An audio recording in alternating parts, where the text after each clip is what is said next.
This session, we are dealing with what are called explicit and implicit conversions.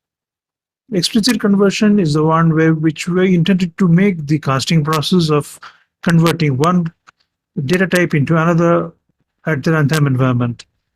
Uh, but implicit conversion is the one that has been done internally by the compiler without making the user-friendly person doing it by their own.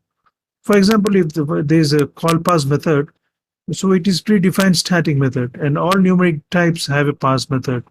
So it can be double pass, double dot pass, int dot pass, char dot pass, boolean dot pass, and each of them expects a string number as an input quantity.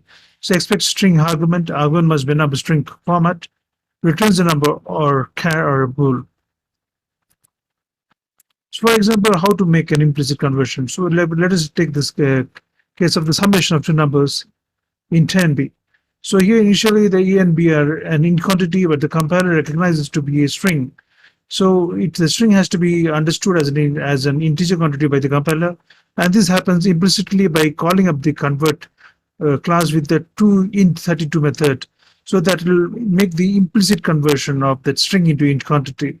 So it's followed by the console return method for the compiler to accept the two inputs.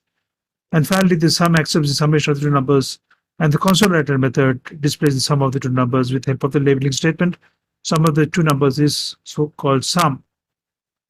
Now let us understand how an int pass and convert to int32 methods are different in case of the implicit conversion process for an int quantity.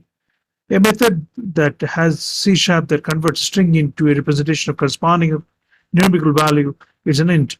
For example, when this int quantity where the numerical conversion is equivalent to 32-bit signed integer, then we have to use the convert to int32 method. Otherwise, the int pass method is quite okay. So it's based on the range of the number that has been input is taken into consideration, whether to take the pass method or convert to int32 method. And other differences may arise based on the syntactic representation. One is the int.pass and other is the convert int32. And in brackets being the string quantities, object of the string quantities. Now the third basic difference would be so for null character that's to be entered inside an int.pass method, so we get a null argument exception coming up. For example, if a null has been entered to convert int32 method, we'll get it as a 0 as coming as the output.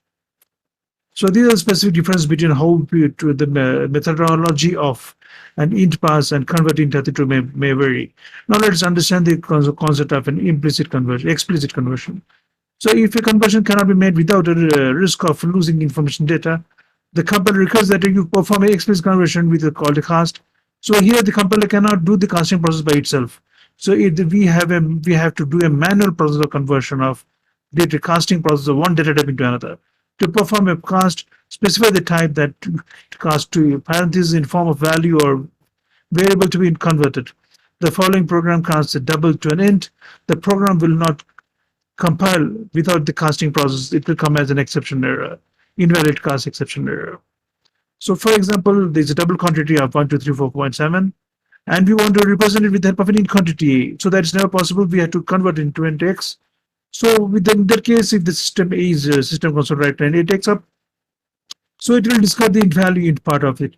So this is how we can display convert an int on quantity into a double quantity int quantity. So in this case, the output will be 1234, ignoring the decimal part of the answer.